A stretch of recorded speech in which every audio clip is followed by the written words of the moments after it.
پێغەمبەری خۆشەویستمان صلی الله عليه وسلم پێمان ڕاگەیەنێکەوە پەروەردگاری مەزن خوای تەعالا لە فەرمایشتێکی قودسیە ئەفەرمێ إن الله عز وجل يقول يوم القيامة خوای پەروەردگار لە ڕۆژی قیامەتە ڕوەکاتە بەندەکانی و پیان ئەفەرمێ يا ابن آدم أي بني آدم أينوي آدم مرضت فلم تعدني من نخوش كوتم سرد لي ندم قال يا ربي كيف أعودك وأنت رب العالمين پەروەردگار من چۆنتەم سەردانی تۆ بکەم لە کاتێکا تۆ پەروەردگاری هەموو عالەمی و نەخۆش ناکەوی و نەخۆشی سیفەتی کەم و کورتیە و حاشا تۆش لەو سیفەتە بەدووری قال أما علمت أن عبدي فلانا مرض فلم تعده آية نتزاني فلان عبدم نخوش كود تو سرداني تنكرت أما علمت أنك لو عدته لوجدتني عنده آية نتزاني أجر سرداني تبكر داية منت للاي أوا أبينيوا أم حديث قدسي إمامي مسلم بمعني أجرته درس و پند و ئامۆژگاری زۆر تایە لەوانەی کەوا ئێمە ئێستا پێویستمان پێیەتی عەرزی بەڕێستانی بکەین ئەوەیە کە خوای پەروەردگار لەم حەدیثەیە وا دەرەخاکەوە نەخۆش زۆر نزیکە لە خوای گەورەوە ئەو کەسەی نەخۆش بکەوێ نزیکە لە خواوە ئەو کەسەی نەخۆش بکەوێ لە هەموو کە زیاتر قابل لە دوعای لای خوای پەروەردگار وەرگیراو بێ هەروەها لەو دەرسانش کە لەم حەدیثەوە وەرئەگیرێ ئەوەیە کە سنەتە یان هەندێک لە عولەما ئەڵێن لە سنەتیش وەسەرترۆیە کەوا ئینسان سەردانی نەخۆش بکە بەتایبەت ئەو نەخۆشانەی کە لێتەوە نزیکن ئەو نەخۆشانەی کە تۆ ئەتوانی سەردانیان بکەی بەهۆی دراوسێتیەوە بەهۆی هاوڕێتیەوە بەهۆی خزمایەتیەوە ئینسان حەقی برای مسلمان لەسەر برای مسلمان ئەوەیە کە سەردانی بکا کاتێ نەخۆش ئەکەوێ و هەر کەسێکیش نەخۆش بکەوێ و تۆ سەردانی بکەی بەڕاستی ئەجر و پاداشتت لای خوای پەروەردگار زۆر زۆر گەورەیە ئەوە تا خوای تەعالا ئەفەرمێ وەک ئەوە وایە سەردانی خوات کردبێ وەک ئەوە وایە چوو بێتی بۆ لای خوای پەروەردگار هەر کەسێ سەردانی نەخۆش بکە ئەجر و پاداشتەکەی لای خوا زۆر زۆر گەورەیە یەکێک لەو ئەمرانەی لەو فەرمانانەی کە پێغەمبەر کردوویەتی صلی الله عليه وسلم لحديث براءة كإجرته بمن أفرمي أمرنا النبي صلى الله عليه وسلم ب7 ونهانا عن 7 أفرمي بيغمري خواه صلى الله عليه وسلم أمري بحوت شت بيكردين وقد غشي ليكردين لحوت شت يكيك لو شتاني كوا خوا أمري بيكردوا لو حوت شتا أفرمي أمري بيكردين كوا سرداني نخوش بكين سەردانی نەخۆش ئەجر و پاداشتەکەی زۆر گەورەیە برا بەڕێزەکانم وتمان لە حەدیثە هاتووە پێغەمبەری خوا صلی الله عليه وسلم فەرمێ حەقی برای مسلمان لەسەر برای مسلمان 5 لە ڕیوایەتی وا هەیە 6 یەکێک لەوانە ئەفەرمێ سەردانی کردنی نەخۆش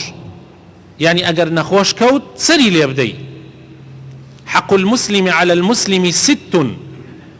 إذا مرض فعده ئەگەر نەخۆش کەوت سەردانی بکە ئیمامی مسلم ئەیگەڕێتەوە زانایانمان فەرموویانە ئەگەر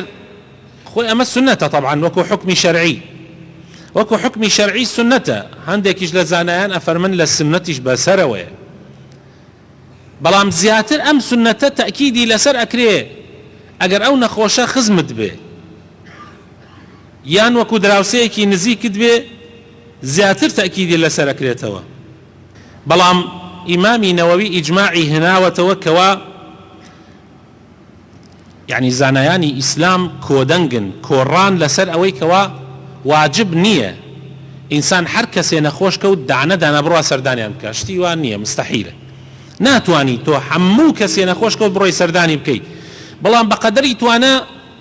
ئەوەندەی کە خوای تەعالا پێتی دابێ ئیمکانیاتت هەبێ کاتت بۆ بڕەخسێ ئەگەر نەخۆشێک نزیکت هەبوو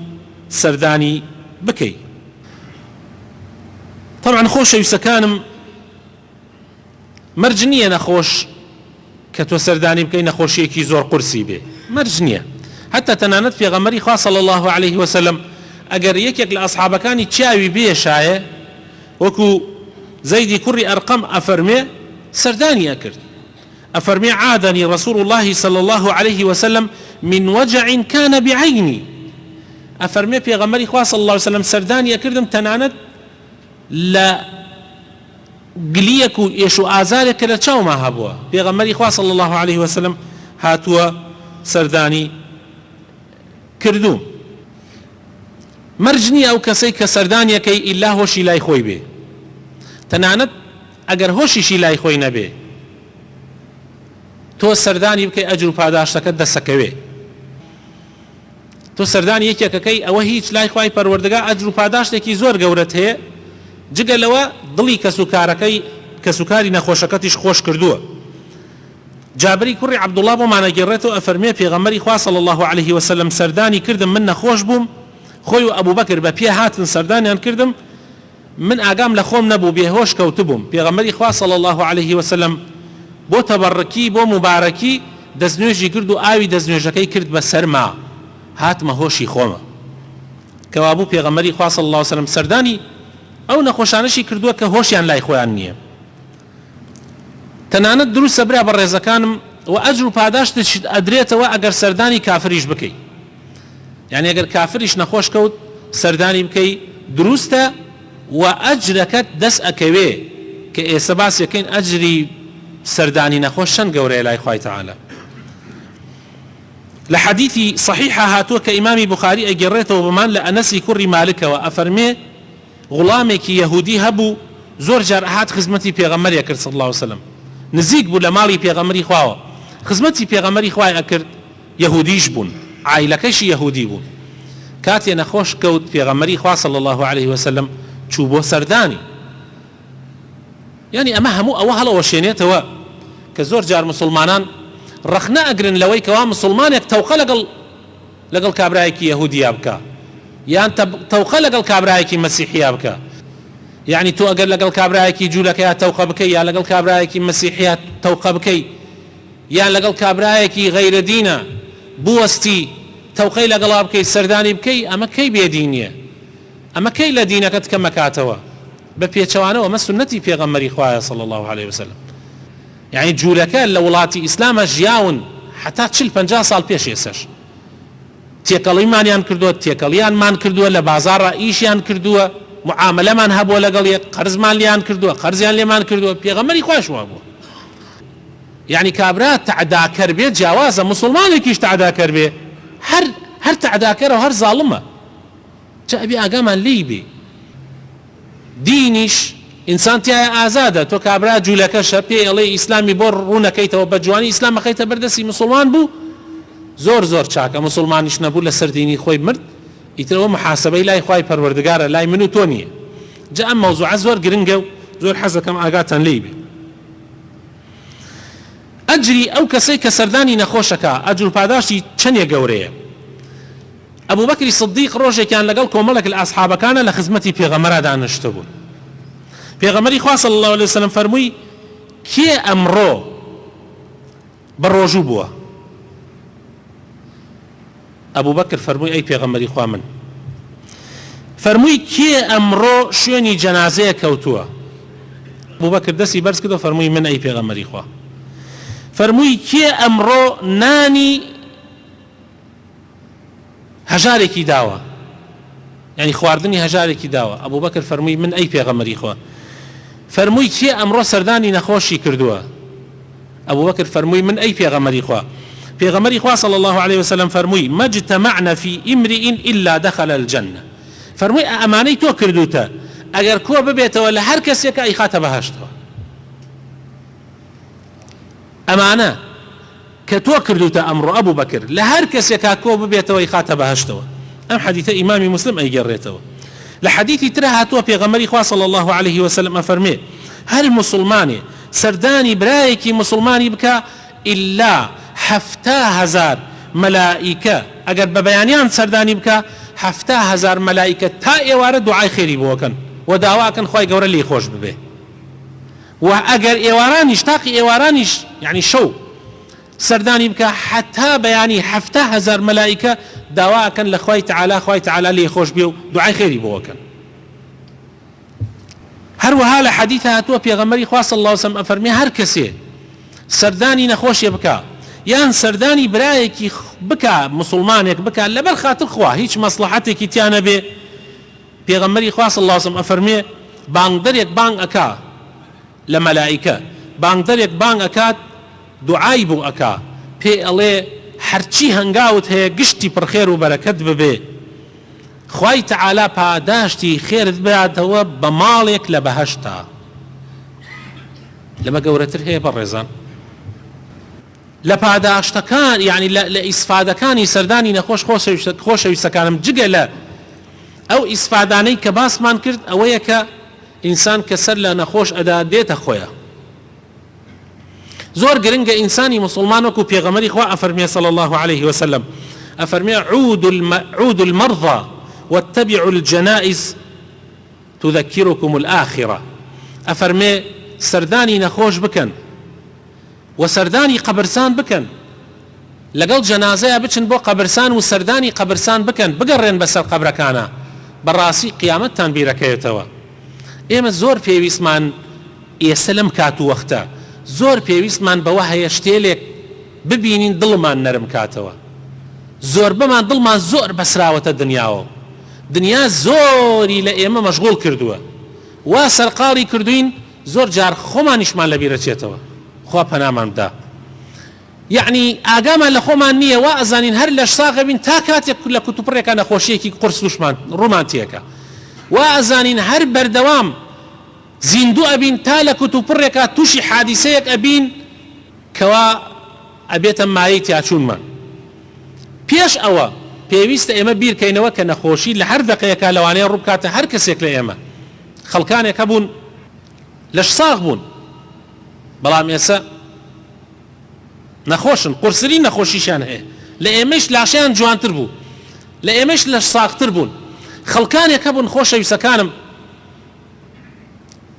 پشتیان بۆ چەنەها کەس نەئەکردەوە، یعنی چەنەها کەس بەرامبەریان بۆستایەتەوە ئەوان نەئەترسان، بەڵام لە کتوپڕێکا تووشی حادیسەیە کاتن ئێستا لە قەبران. بۆیە پێویستە ئێمە دائما ئەمەمان لە یاد بێ کەم من مەریض عدنا وما عدنا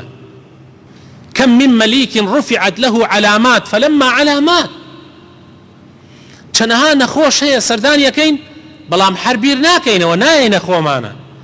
چەنەها گەورە و دەسڵاتدار و پیاوی مهم هەیە ئێمە ئەیان بینین ئاڵای گەورەیان بۆ بەرزەکرێتەوە، بەڵام لە کوتوپڕێکە کە ئەگەنە لوتکە ئەمرن. ئێمە پەندە بۆ ئێمە